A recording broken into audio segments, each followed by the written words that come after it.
$1.2 billion in illegal sales, 957,000 users. And the man behind it all? A physics student with an Eagle Scout badge. October 1st, 2013, 3:15 in the afternoon.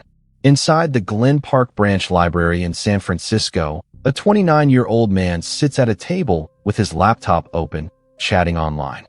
He has no idea that a dozen FBI agents are closing in. Two of them stage a fake argument near his table. When he looks up, startled, a third agent lunges and grabs the open laptop from his hands. That laptop holds the keys to a $1.2 billion criminal empire. The man's name is Ross Ulbricht, and the website he built from his bedroom is about to change the internet forever. Ross William Ulbricht was born in 1984 in Austin, Texas. By every measure, he was the last person you'd expect to build an underground drug empire.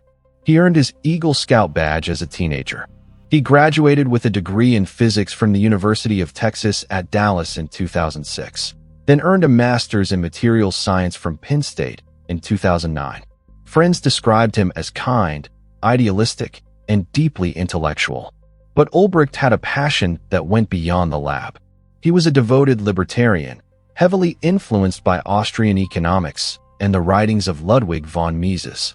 He believed the war on drugs was the single greatest injustice in America, that adults should have the right to put whatever they wanted into their own bodies, and that government had no business policing personal choices.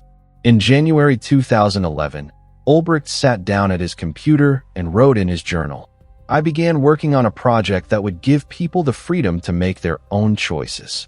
That project was Silk Road. Silk Road launched in January 2011, hidden on the Tor network at a .onion address that was invisible to regular web browsers. To access it, buyers needed the Tor browser, which bounced their connection through multiple encrypted relays around the world, making their real IP address untraceable. But Tor was only half the equation. The other half was Bitcoin. At the time, Bitcoin was a niche experiment worth less than $1 per coin. Ulbricht saw something that almost nobody else did, a digital payment system that could move money without banks, without governments, and without names attached. He built Silk Road as an Amazon-style marketplace, complete with product listings, vendor ratings, and a 5-star review system. The genius innovation was the escrow system. When a buyer purchased drugs, Bitcoin went into Silk Road's escrow account. The vendor shipped the product through regular mail. When the buyer confirmed delivery, funds were released. If a dispute arose, Dread Pirate Roberts, Ulbricht's anonymous alias, would arbitrate. Silk Road charged an 8 to 15% commission on every transaction. Within months, the site was generating $27,000 in monthly revenue.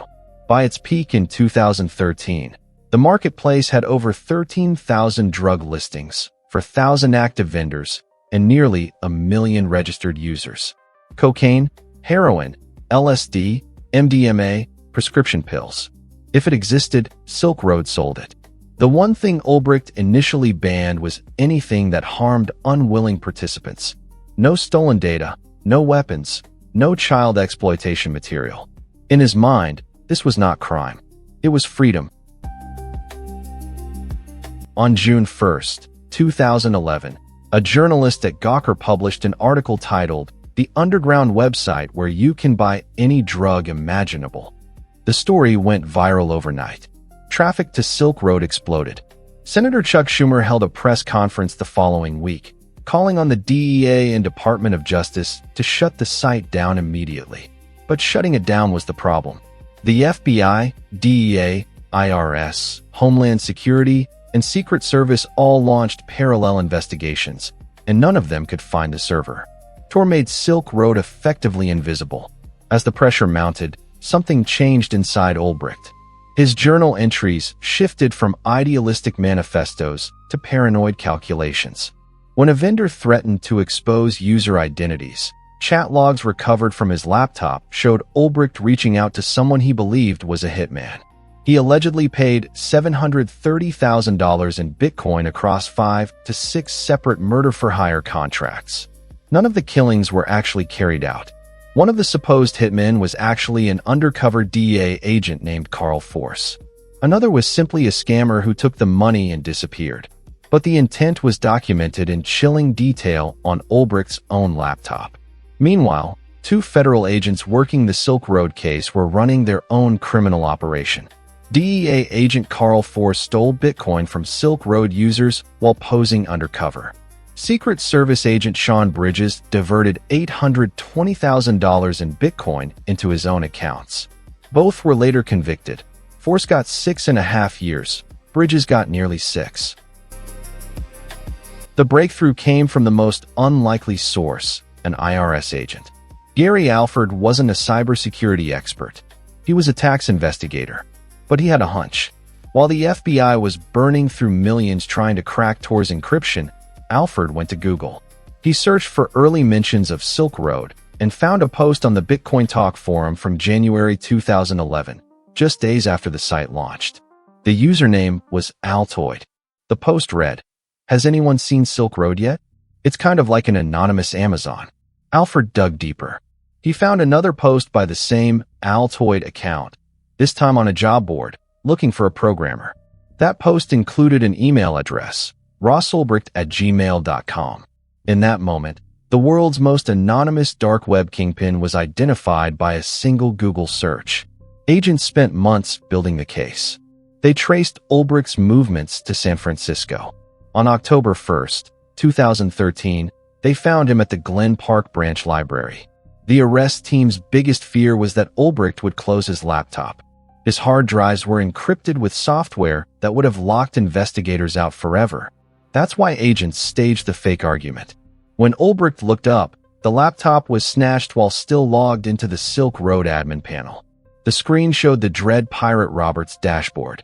The case was sealed. The trial lasted less than a month. On February 4th, 2015, a jury found Ross Ulbricht guilty on all 7 counts, including narcotics trafficking conspiracy, money laundering, and computer hacking. The prosecution pushed hard. They presented evidence of 6 overdose deaths connected to drugs purchased on Silk Road. They showed the murder-for-hire chat logs. The defense argued Ulbricht was a first-time offender with no history of violence, that he was an idealist who had lost control of something bigger than himself. It didn't matter. On May 29, 2015, Judge Catherine Forrest sentenced Ulbricht to double life imprisonment plus 40 years, without the possibility of parole. It was one of the harshest sentences ever handed down for a nonviolent drug offense in American history. The Free Ross movement launched almost immediately. Over 500,000 people signed a petition for clemency. Libertarian organizations and prominent tech figures rallied behind the cause, arguing the sentence was disproportionate and politically motivated. Ulbricht spent 11 years in federal prison. Then, on January 20th, 2025, President Trump pardoned him on his first day in office, fulfilling a campaign promise. Ulbricht walked free, but Silk Road's impact was already permanent.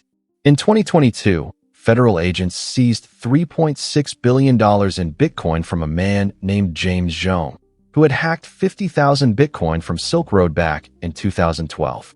It was the largest cryptocurrency seizure in history at the time. Silk Road proved that technology could build a black market beyond the reach of any government. It also proved that no digital mask is truly permanent. One Google search was all it took. Ross Ulbricht built a billion-dollar empire on anonymity. An tax agent with a web browser brought it all down. If this story surprised you, you'll want to see what happened when the same technology was used to build something even bigger. That video is on screen now.